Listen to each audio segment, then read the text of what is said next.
welcome to Around the World in 80s Movies. I'm Vince Leo. I'm the author of the film review website, Quipster.net. I invite you to check out over 4,000 of my written reviews you can read anytime. Quipster.net, that's where to go.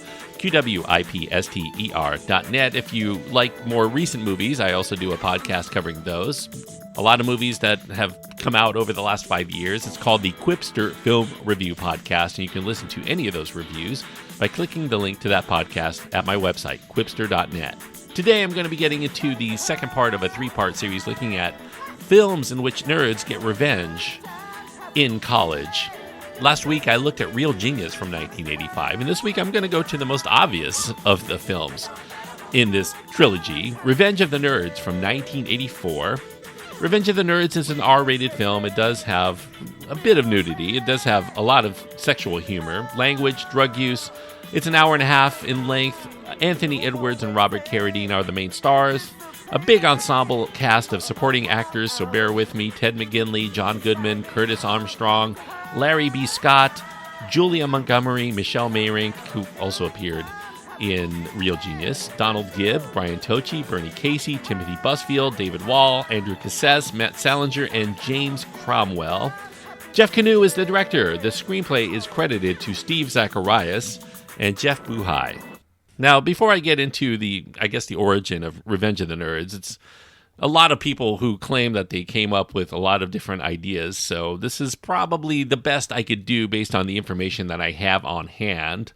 From what I could tell, the inspiration for Revenge of the Nerds came when there were two aspiring screenwriters. One was story editor Tim Metcalf, and another was a film executive and friend of his named Miguel Tejada Flores. Tejada Flores, he had a nerdy father. He was a Bolivian immigrant who came to the United States and went to Caltech in Pasadena, and he would frequently discuss with his son a lot of the most notorious pranks that they pulled when they were students there. In that instant, he had the idea for a movie, very similar to how Real Genius did, which was also based on the pranks that they pulled at Caltech. But in his story idea, there were going to be computer kids in college who are using their brains to try to play pranks on the jocks who have bullied them all their lives. Now, the term nerd was not really as common in those days. It was more of a derogatory term in those days than it is today. You definitely didn't want to be called a nerd back in the early 1980s. It was not a very well-known word. In fact, Metcalf in his screenplay misspelled it as N-U-R-D. And one day, these two friends and writers were splashing around in the swimming pool of MGM's new senior executive of production named Peter Bart. Peter Bart also happened to be the president of Lorimar Pictures, and that's where Tejada Flores was an executive. And Bart asked them if they had any ideas for movies. And they mentioned that they had this film in which there were nerds who were playing pranks on the bullies idea. And Bart liked this idea too. He told them to present him with the script treatment. And when Bart received it, he felt it was a bit underdeveloped. So he decided to revise it himself. And he included the one person he considered to be an expert on computer kids and school cliques and what's going on today with the kids, his 16-year-old daughter named Dillis. Dillis provided a lot of ideas for this script, but she did object to the word nerd being used in the script because she considered it a very derogatory term for computer kids in those days. But she couldn't come up with a better word to use, so it kind of stuck, at least for then. As a studio executive, though, Peter Bart, he really couldn't produce the film himself, so he turned the project over to Ted Field. Ted Field was a rich heir. He had recently left the world of car racing. He was looking to get into more of the entertainment side of the business, and he wanted a youth-oriented movie to kickstart his new media company called Interscope Communications. And Field came up with the title Revenge of the Nerds after he saw this cover on the July 1982 issue of California Magazine. And on the cover, there was a nerd at a computer. He was being fawned over by two beautiful women. It was for an article written by Paul Ciatti about how computer geeks, like the founders of Apple, were now gaining respect. They were making millions of dollars. This was just when people like Bill Gates and Steve Jobs were on the cusp of becoming business leaders and household names, and the geeks were beginning to inherit the earth that we know today. Joe Wazan, he was the new head of production at 20th Century Fox. He bought this Revenge of the Nerds idea, and MGM was going to finance it for, at that time, $6 million. In the end, it would cost a little bit more than that, about $8 million. Peter Bart took a role as an executive producer on the film, which he claims paid for Dillis's way through Stanford University. For a director, Wazan sought out a friend of his who had recently left the business to teach at his alma mater of Columbia University, Jeff Kanew. Wazan sent Kanew 3 scripts for 20th Century Fox comedies that were needing directors. There was a cheerleading camp comedy called Gimme an F. There was the provocative Bachelor Party, of course, that came to star Tom Hanks. And Revenge of the Nerds, a title so tacky that Kanew did not even want to read it. Kanew had made 2 serious films before, and he wondered why he was even being offered such raunchy comedies about getting laid, about ripping farts, but he wanted to help out his friends, so he gave them more of a closer look. Now, he was disappointed by the scripts for Gimme an F and Bachelor Party, so Kanew decided he was going to give Revenge of the Nerds a try, and it took about 3 pages before he decided that this was the one. In the setup for the characters in the script, he readily saw himself within it. He identified with these characters. Like the main characters who felt alienated on the first day of school, Kanew also suffered from imposter syndrome when he first started going to Columbia University. He thought nobody was going to accept him. He was persistently isolating himself in his dorm room because he felt ostracized by everybody else. He enjoyed the rest of the script too because of its humanity and ultimately a positive message. However, other Fox execs were not sure about Kanew being the right choice to direct Revenge of the Nerds. They screened his 2 prior movies. They thought neither were very good, and they definitely were not comedies. Wazan had to go to bat for him, stating that Kanew really did know comedy. He was a funny guy, and he would deliver exactly what they wanted, no arguments. Once he got Kanew to agree that he'd make a movie every bit as stupid and as shameful as Fox wanted, he got the job. In the script, best friends Lewis and Gilbert Lowe, they head over to Adams College, only to find that the jocks there belong to a fraternity called Alpha Beta, and they've taken over the dorms that they had just moved into after their own frat house burns down. To end their accommodations at the school gym, these nerds now determined to join a fraternity, but they're shunned away because they're nerds. No frat is going to take them, so they decide they're going to start a fraternity on their own. After that, they continue to be the target for many pranks initiated by the alphas. The nerds start getting pissed, and they vow revenge. That's the basic setup. You kind of know where it's going to go after that. Now, Jeff Kanew, he sought 2 young actors for the lead roles. Quintessential nerd actor Eddie Deason was his top choice. Deason played Eugene in Grease. He seemed kind of a natural nerd, maybe a perfect Lewis Skolnick, but the studio did not think Deason could open a movie. They pushed for a bigger name, Robert Carradine. Carradine, he bombed his audition. He felt Revenge of the Nerds was not something he really wanted to do. He saw himself as nothing akin to a nerd. He loved music. He was a musician. He rode motorcycles around Triumphs. These were cool bikes. He didn't consider himself at all nerdy. He was more likely to beat up a nerd, he thought, than to be one. Nevertheless, he did get a call back after that audition, bad as it was. He did need work. Carradine determined he would try this time, the second time. He got a nerd haircut, nerd glasses, nerd wardrobe. Kanew, when Carradine came in, he did rebuff him a bit. He gave him a hard time. He said he was full of it for saying this was a part that he really wanted to take because he knew he didn't want it, but Carradine, when he was offered, still took the job. However, Carradine was plagued with a lot of self-doubt. He thought that they were going to fire him, that he would obviously be seen as being miscast, so he decided he was going to arrive in Tucson 2 weeks early in his nerd wardrobe. That's the only wardrobe he brought with him, and he was going to get in the zone of being a nerd.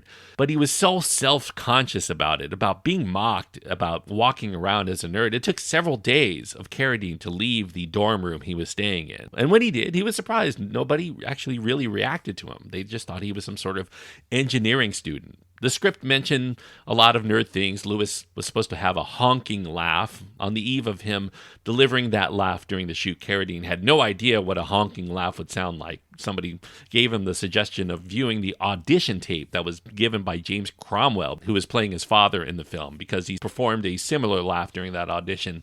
Cromwell, by the way, years later realized he had subconsciously based that laugh on his wife Anne's guffaw, and Carradine decided to adopt it for Lewis. Of course, he and his dad have the same laugh. Despite his early qualms, the studio loved Carradine's performance in the film. Once he saw the dailies, his confidence also returned that he could pull off this part. And he did it for not only this film, but like 3 sequels afterward. Anthony Edwards, he took the role. He had strong reservations as well because he feared that the film would become a cartoon, but Edwards actually deeply respects the film today. Edwards and Carradine, by the way, they decided to see how well in character that they were as nerds. They decided to rush a fraternity. Most of the fraternities already knew they were coming in the area, but the one where they didn't, the fraternity president looked at them and said, no way they're going to be getting into this fraternity, and that's when they knew they were legit nerds. Julia Montgomery, she didn't know why she was hired to play the cheerleader and the sorority girl, given she's never been a cheerleader and she had no knowledge at all of sororities. She was given no guidance on her character or how she was supposed to behave. Interestingly, Montgomery, the sorority girl, liked hanging out with the actors who played the nerds off the set. She became, by the way, intimately close with one of the main actors who plays Booger in this film, Curtis Armstrong. Michelle Mayrink, she plays a nerdy girl named Judy of the nerd girl sorority Omega Mu. She actually preferred hanging out with the actors who played the jocks. Ironically, the jock actors initially saw the nerds as full of self-centered jerks, mostly Robert Carradine. In fact, Donald Gibbs, who plays Ogre in this film, probably the most boisterous of the jocks, he says he wished he would have kicked Carradine's butt when he had the chance. Mayrink, who was known to be wild enough, I guess, to flash the other actors from time to time, she beat out the likes of Sarah Jessica Parker, Joan Cusack, Jamie Gertz, Julia Louis-Dreyfus for the role. A lot of big names later, Mayrink beat out. Now, Curtis Armstrong, which I mentioned earlier, he was a theatrically trained actor. He thought he was going to be a stage actor, maybe go to Broadway. He auditioned to play Gilbert. He didn't know it was already taken by Edwards at that time, but the rest of the roles didn't have a lot to work with for the audition purposes. So when Armstrong's agent told him that the studio called and they wanted him for a different part than Gilbert, Armstrong told his friend Bronson Pinchot, who had also auditioned but was declined, that he would accept any role but the disgusting and misogynistic character named Booger. Nevertheless, he accepted instantly, pretty much, when Booger was the one that was offered. He needed the money. Armstrong tried to change the name from Booger to his scripted name of Dudley Dawson, but the writers said that the character needs to stay as Booger. It was based on a real person, an old high school buddy that they had named Booger Ballantini.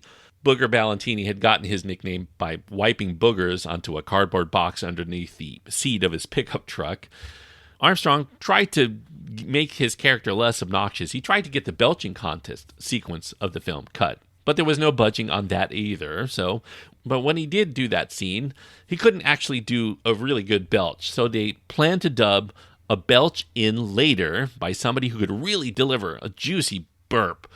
Armstrong says that they still couldn't find an adequate Booger caliber belch, a real knockout. So they poured through animal sounds, a lot of sound loops in the archives, and they discovered a field recording of 2 camels mating. So they blended the sound of a human belch with the final act, the male camel experiencing an orgasm, to make the perfect Booger belch. Now, like Armstrong, Timothy Busfield read for Gilbert when he came in to audition, but he didn't get that part, obviously. A few weeks later, they brought him in for a smaller role, this violin-playing nerd resembling Henry Kissinger named Arnold Lipschultz. However, there was a person who handled the props, the prop master, who also had the last name of Lipschultz. His name was Art Lipschultz. They decided to change the character's name to Poindexter. Now, to prepare for the audition, Busfield went into a thrift store. He found a thick pair of glasses, he found an ill-fitting suit, and he parted his hair a lot differently. The casting director, Susan Arnold, she couldn't even recognize him when he came in again. His audition consisted of dancing to Michael Jackson while reciting the lines that were meant for Lamar, the black gay character, and Kanew offered him the role on the spot, something that was not done for any of the other actors.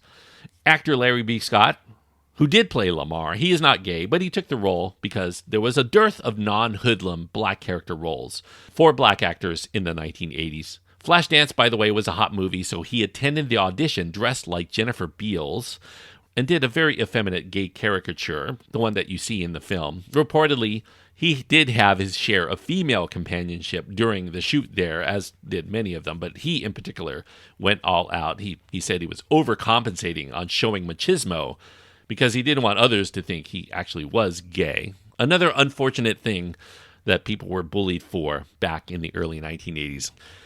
Now for the other roles, Ted McGinley, he was discovered because Kanew, he saw his face on the front of this Looking Good calendar depicting the men of USC. It was sold in the gift store of the University of Arizona, where the film was going to be shot in Tucson.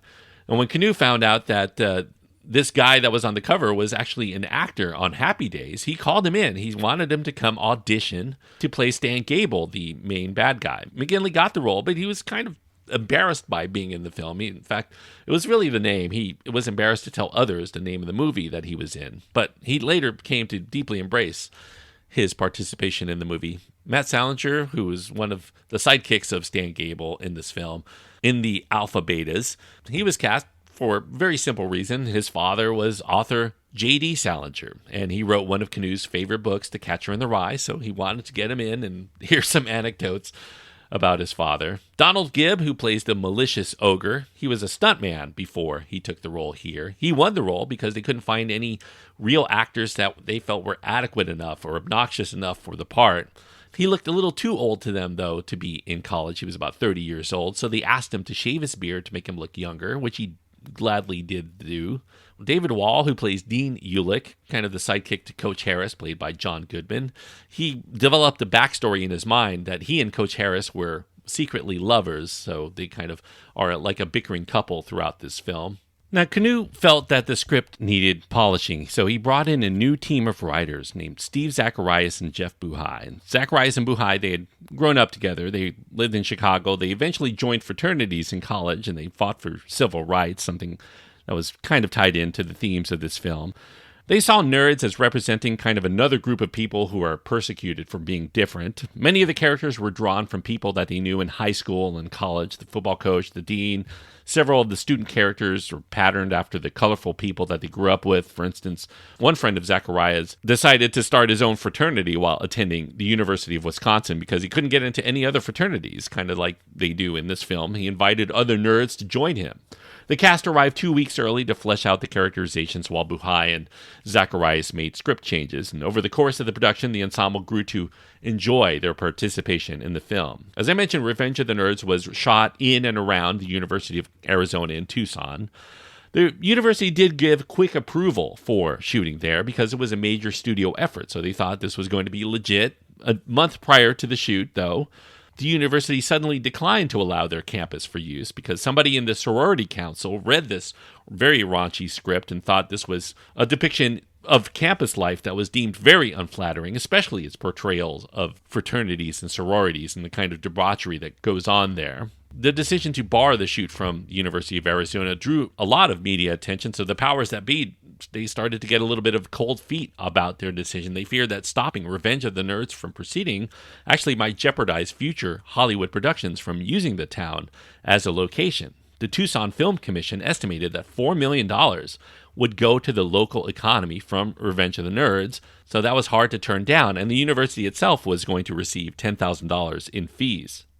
A day after the decision to bar the shoot, director Jeff Kanew, the producers, two of the main stars, they flew in to discuss the matter with university officials as well as Greek representatives. They convened at a hotel near the airport to continue further discussions without the media spotlight. The film team waived the qualms that the university had about the raunch factor. They stated that a lot of this was likely going to be removed. They probably were going to try to make it PG rated, so a lot of it is going to be edited out.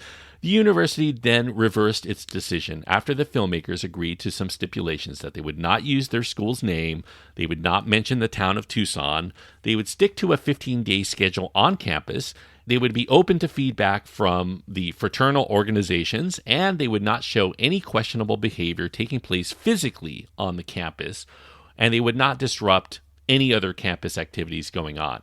So the university reversed its decision to let the shoot take place on campus. But they weren't out of the woods yet, because after 2 weeks of shooting, 20th Century Fox, the studio execs did not like what they were seeing in the dailies. They told Kanew that he'd need to improve what they were seeing, or they were going to put in a new director or maybe scrap the film altogether. So Kanew immediately invited the main talent out to dinner, cast and crew. He told them that they could not rely on this unfunny script. They needed to do more with that script. He told the actors they should ad-lib some more personality touches into their characters, that they should also work on improvising better dialogue than what they were given. For instance, a lot of scenes started to change, a lot of improvised scenes that weren't in the script. Booger and Takashi playing cards, that was all unscripted and ad-libbed by the actors, a recurring joke that happens throughout the movie. After the film's released, the University of Arizona's faculty who dealt with Greek affairs did not care for the unflattering portrayal, despite all of the promises that they were given. One university representative claimed that the film is offensive to pretty much every group, maybe except Jews, although that's not really true. Many of the last names might denote Jewish ancestry in the film. In fact, so many of those, Gilbert's last name was changed from Pinsky to Lowe because they thought too many of them looked and sounded Jewish. The university was also not pleased that they kept full frontal nudity in the film because they had objected to it when they saw some of the footage early on. They wanted to have it removed. The producers assured them that this was only for the European release. Obviously, it wasn't. It was released into American theaters as such. Speaking of full nudity, Donald Gibbs, Ogre, says Carradine would strip naked after the day's wrap because he said the nerd look wasn't who he really was, so he would walk around without clothes to the commissary and eat among them, which they thought was kind of a D-bag move. Now, some scenes at the end were reshot. They were excised for time. There was a prolonged torture sequence that occurred when the nerds visit Alpha Beta that didn't garner enough laughs to justify their inclusion. We do see the aftermath because the two main nerds come back tarred and feathered. There's another sequence where the Alphas smash up the Trilam frat and then toss Gilbert off the porch. They decided to cut that because it was a little too heavy in tone. They also removed a trip to Las Vegas for the Trilam convention held in a casino, and it featured a small role for actor Michael Lerner playing Gilbert's prejudiced uncle. A Fox executive thought they were actually making fun of him, so they decided to remove it for being a bit too mean-spirited. There was one thing that was in the script that was removed along the way. There was a revelation that Stan, Ted McGinley's character, was a closeted nerd. We would find out at the end his frat brothers would walk in on him while he's actually studying, and then he whips off his nerd glasses and hides them. And they cut that out, but they did revise that story angle in the third of the Nerds films. There was also a scene of Booger lip-syncing to an Elvis rendition of America the Beautiful that was in the script, but it never got filmed, although he still was shown dressed as Elvis for the nerd song and dance at the end, for reasons that they never quite explain.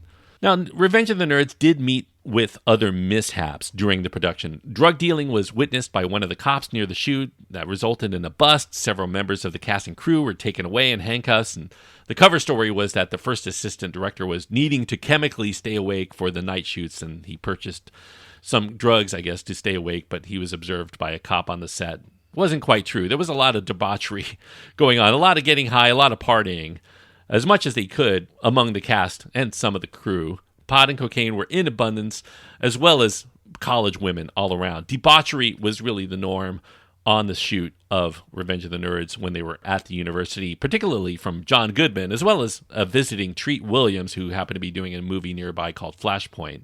He would come over to do some partying with them. Donald Gibbs said he did pretty well with the women. He lived off of Ted McGinley's leftovers.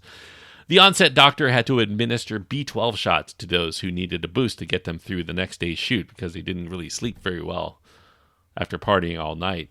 Once it was all in the can, Fox executives felt that there were a couple of positive test screenings in Westwood and Las Vegas. They thought those must be a fluke, so they decided to have another preview in Dallas, where it did not do very well. It was very lackluster, so they became hesitant. They had little confidence in the commercial viability of Revenge of the Nerds, so they decided to cut their losses and put the marketing money from Nerds more into Johnny Dangerously, which was going to be released later in 1984. Obviously, if you know your movies, Revenge of the Nerds did a lot better than Johnny Dangerously profit-wise. Now, one reason they were hesitant was that they thought that the word nerds, in particular, was a turnoff to mainstream audiences, that was likely to cut into the film's broader appeal. And without bankable stars or a traditionally attractive cast, although I guess you could say the jocks and some of the sorority women were attractive, they did release it into a smaller number of theaters. The marketing campaign had a poster title that was resembling National Lampoon's Vacation to try to garner some of that same audience who were looking for a silly R-rated comedy. Orson Welles was brought in to do the voiceover for the trailer. However, people did actually go to see Revenge of the Nerds. Its reputation did grow enough for many to take notice, and after a month of success in smaller venues, they decided to release it wider, and it ultimately raked in over $40 million in the United States, a surprise smash hit off of an $8 million budget. Its reputation really grew over time, enough to have 3 sequels, one theatrically in 1987 and then a couple of made-for-TV movies in the 90s.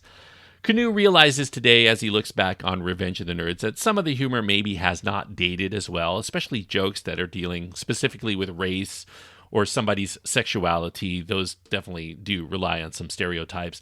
Some viewers may be troubled. There's a rape by deception sequence. One of the nerds pretends to be one of the jocks and seduces somebody's girlfriend without her knowing it while in disguise.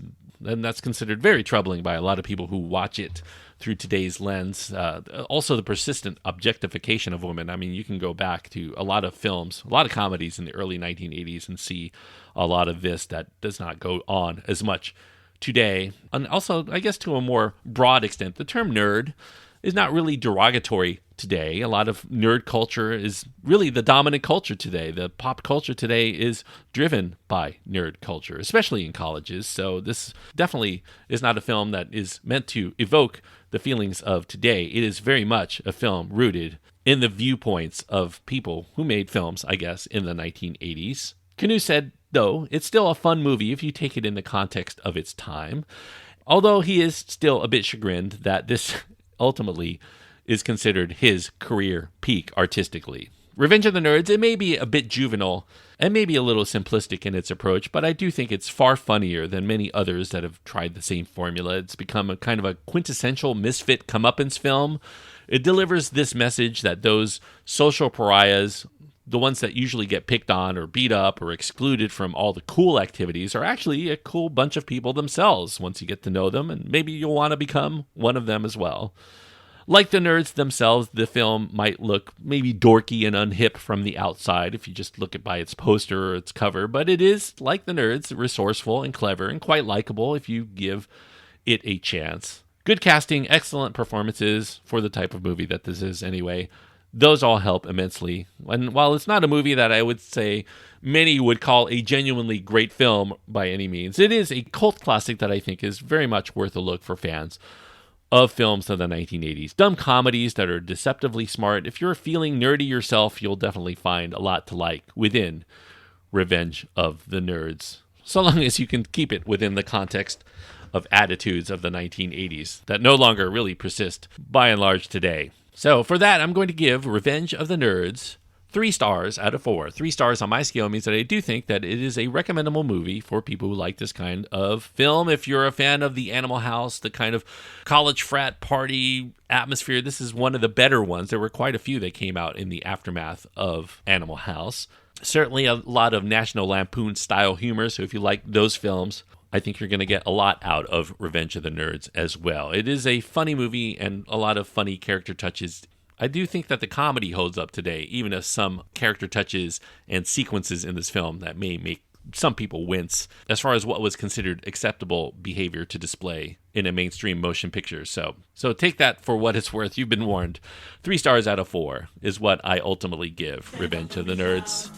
Now, usually during this portion of my review, I talk about all the things that came afterward, but I'm going to save all of that because there was another film from this series that was released in the 1980s, so I will be discussing Revenge of the Nerds 2, Nerds in Paradise from 1987 on the next episode, so watch that one if you haven't seen that already. Most people consider it a step down, but there are a few that champion it as being as funny or maybe more funny than the first film. I personally don't see that, but it's been a long, long time since I've seen this film. So 1987's Revenge of the Nerds 2 on the next episode.